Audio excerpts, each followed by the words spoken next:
What really happens when you post something controversial online that challenges the people in power? For Lucy Connolly, it meant 31 months behind bars. Not probation.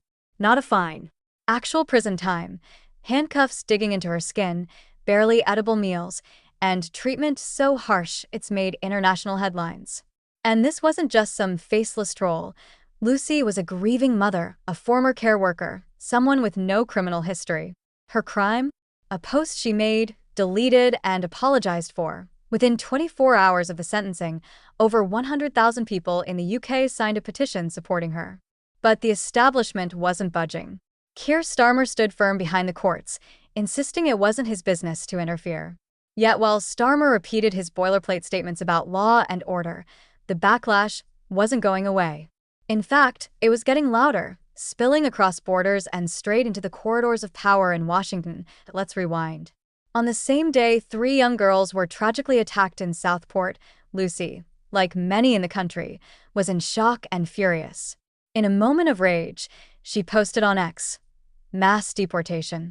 Burn down every hotel full of scum. I don't care." Then she deleted it. Immediately. Then she apologized, publicly and sincerely. She said she was triggered, that it brought back intense trauma, especially since she lost her own child 14 years ago. In court, she was honest. She didn't want hotels burned. She didn't want violence. She was grieving, terrified for her own kids, and desperate for a sense of safety. Even the court acknowledged her apology. Her barrister, Adam King, asked her point-blank if she wished harm on anyone. "Absolutely not," she answered. The apology, the trauma, the deleted post, all of it was laid bare in front of Lord Justice Holroyd and Justices Goss and Sheldon. But it didn't matter. Her appeal? Denied. She's serving the full sentence. And then it got worse. Richard Tice, leader of Reform UK, visited her at HMP Peterborough and came out with explosive claims. She had been brutalized, denied food, dumped in the prison's wild wing, normally reserved for violent offenders and mentally unstable inmates. All for a tweet.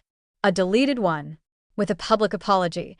Instead of dying quietly, the story detonated. The more the establishment tried to downplay it, the louder it got. It crossed the Atlantic and landed on the desks of some of the most powerful people in America.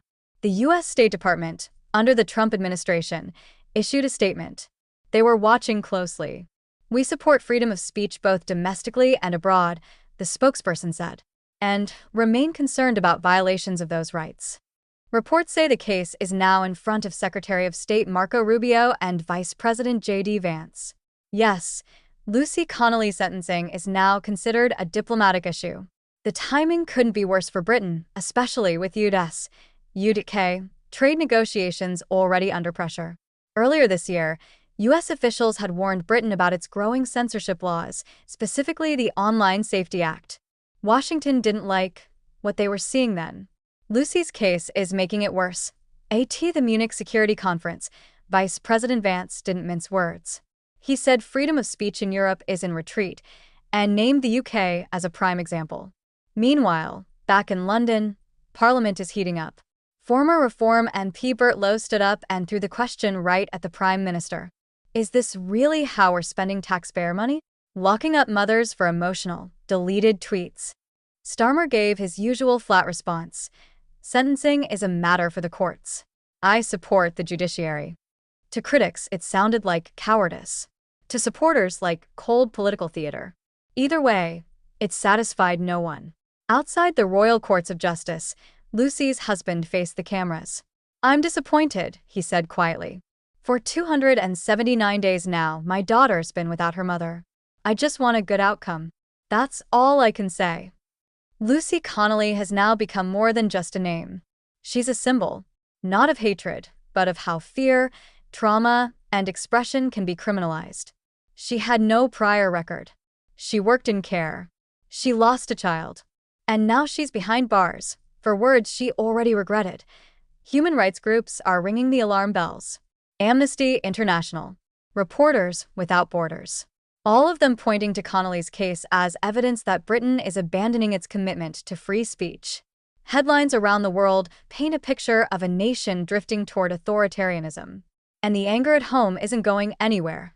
Richard Tice is now pushing Lucy's Law, a legislative grenade aimed straight at the heart of the status quo. Under current law, only too lenient sentences can be challenged. But Lucy's Law would let citizens challenge sentences for being too harsh.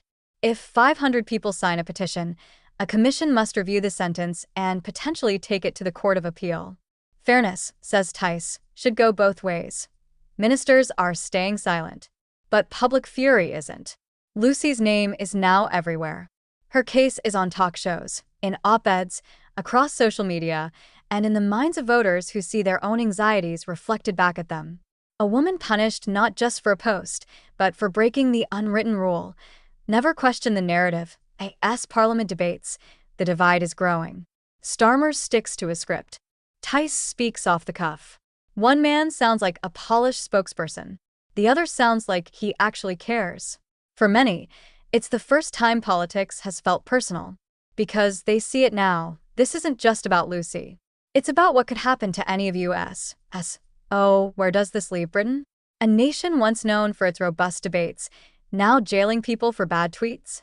The world is watching. And this time, the establishment can't spin its way out of it. We want to make it clear. Everything we present here is grounded in source reporting and verified records.